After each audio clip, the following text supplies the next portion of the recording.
Musta kayo guys? Welcome kayo sa aking YouTube channel. Ito yung comment na sasagutin natin. Sabi niya, boss pa-estimate po, 16 feet by 24 feet. Concrete ang poste, half ang concrete, half ang hardiplex. Metal stand ang frame, 2 room, 8 feet by 8 feet at 1 toilet. So, ito yung comment na sasagutin natin. Ang pinaplano niyang ipagawa na bahay is 16 feet by 24 feet. Okay? Half concrete, half hardiplex. At ang kwarto niya na dalawa is, ang size is 8 feet by 8 feet at saka isang CR.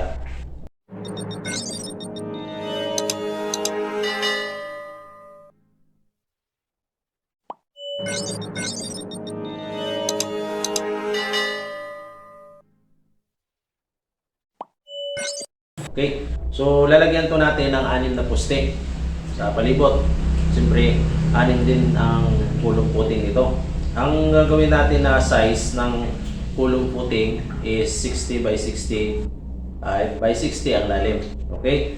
At ang size ng mga poste natin is 20 cm by 20 cm. At ang taas nito, magmula dun sa pundasyon niya, is 3.4 meter. Okay?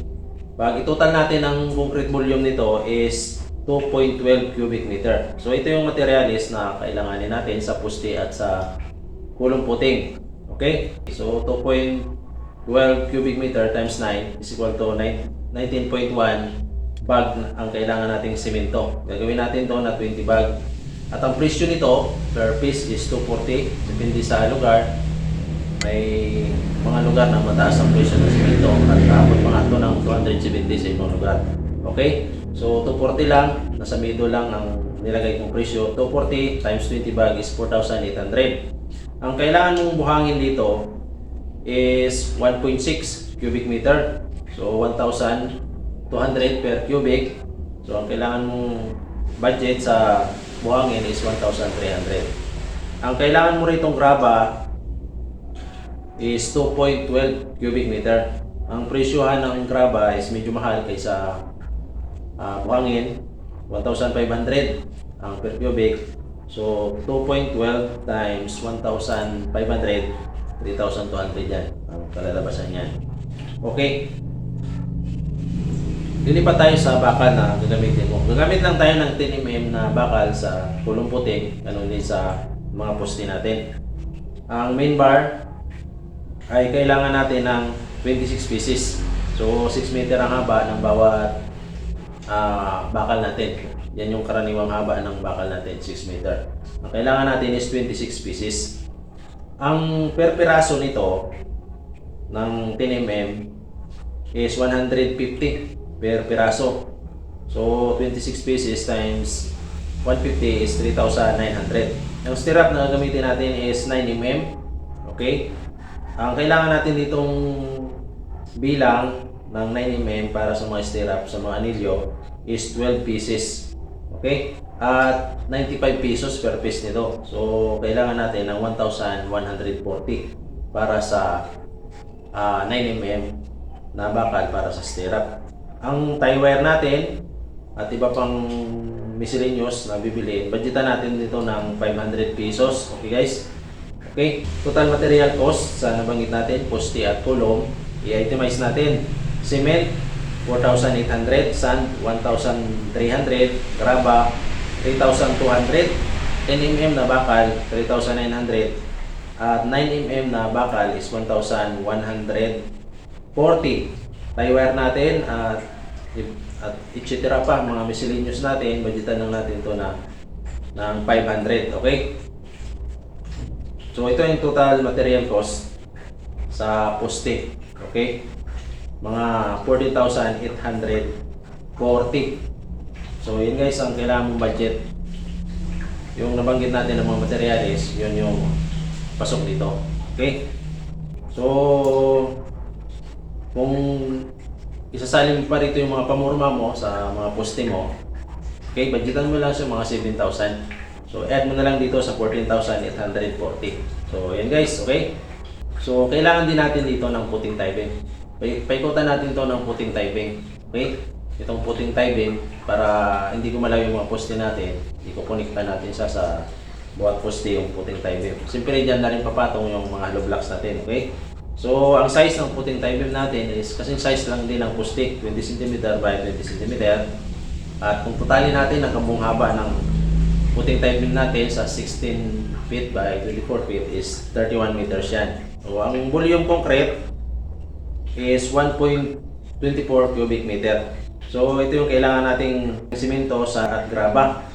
Okay? At ganun din yung bakal. Okay? Sa simento, kailangan natin dyan ng 12 bag na simento. Okay? Bali, i-times lang natin siya doon sa 1.24 cubic meter times 9 kasi sa isang cubic meter is kailangan natin ng siyam na simento. Okay. So, ang timplada natin dito is class A ha, guys. 1 to 4. Okay? 1 to 4. Isang simento, dalawang buhangin, 4 na graba.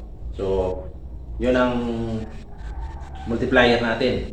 So, 1.24 times 9 is 11.16 bag na simento ang kailangan natin. I-run off natin yan sa 12 bag. So 2,880 ang kailangan natin budget. Sa buhangin natin is 0.62 cubic meter. Kailangan natin ng budget ng 789. Okay? Kailangan natin ng budget na 789 pesos. So sa grabe natin is 1.24 cubic meter. Ang kailangan nating budget is 1,875.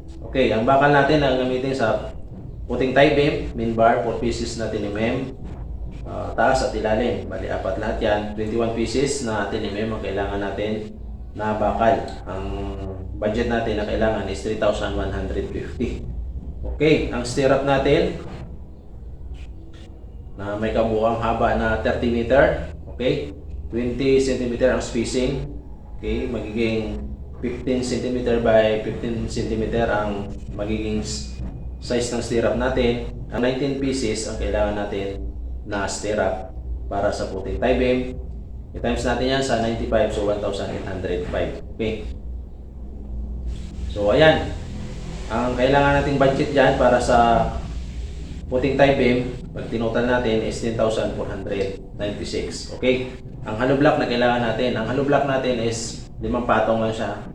Magmula dun sa pundasyon, sa puting tie beam, bali mga isang piraso lang dito nakabaon. Puting tie beam, tapos patong ng hollow block. Yun ay magiging finish ng flooring natin. So, ang naka-expose dyan is 4 na patong. So, isa nakabaon, 4 na naka-expose sa taas na lagpas sa flooring. So, 5 patong. 5 patong yan ng hollow block. Okay, so ang kailangan nating hollow block is 380 pieces. Okay, ang karaniwang presyo ng hollow block is 15 pesos, so 5,700 yan. Ang kailangan natin yung simento dyan para dyan is 13 bag, so 3,250. Ang buhangin natin is 1.5 cubic, 1,800. So ang gagamitin natin na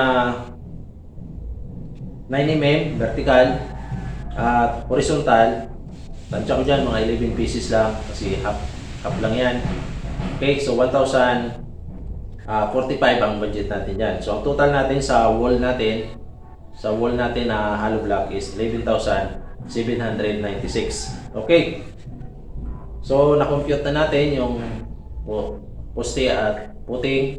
Ang puting niya, kulong puting, ganun din yung puting tie beam, ganun din yung half na hollow blocks natin. Okay, isunod natin yung double-sided hardiplex. Okay, i-compute natin yung mga materials na kailangan na natin. Okay, ang kabubuang height nito magmula doon sa finish ng hollow blocks is 1.8 meter.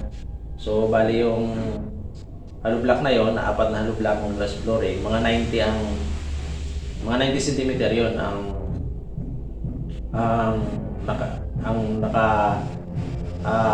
taas magmula sa flooring hanggang doon sa taas ng hollow block. Tapos dagdagan natin siya ng 1.8 meter doon sa hardiplex na. So ang magiging total niyan is mga 2.7. Okay, 2.7 to 2.8 meter. So yan yung kabuang taas ng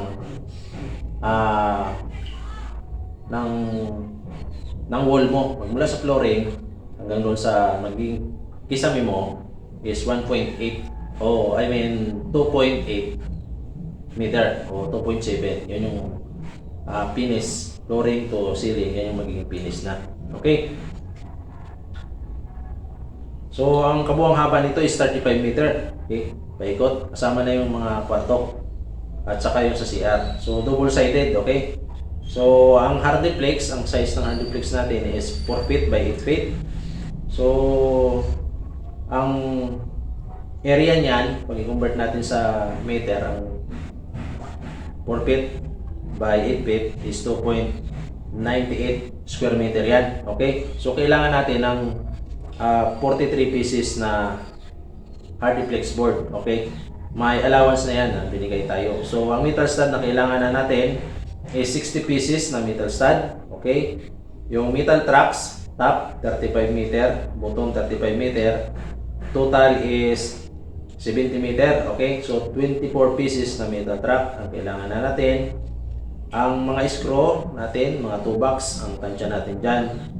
Yung compound, double-sided ang lalagyan natin ng compound. Okay? So, bili tayo ng 6 to 8 gallon. 6 to 8 gallon ang bibili natin na joint compound. Okay? Yun yung imamasilya natin sa mga dinugtungan. So, mga dalawang roll naman na fiber mesh tape. Okay? Yung parang screen na tape, lalagay mo siya sa dinugtungan, tapos mamasilyahin mo ng joint compound. So, 2 rolls ang kailangan natin. So, estimate natin sa hardiplex mo, mga metal stud at iba pang materials na gamitin. Hardiplex, 43 pieces, 720 per piece nito. So, 30,960. So, para mas makatipid ka, kung gusto mo yung 1/4 lang na hardiplex, at may mga hardiplex na ordinary, makakatipid ka dito. Meron lang dito ng mga 400 plus na hardiplex. So, ang nilagay ko dito, standard price, 720 per piece. So, 30,960 ang kailangan mo. Sa metal stud mo is 60 pieces, 180 ang per piece nito.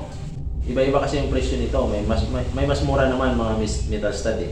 So, 10,800 ang kailangan mong budget. Sa metal tracks mo, 24 pieces, 170 per piece. So, 4,080.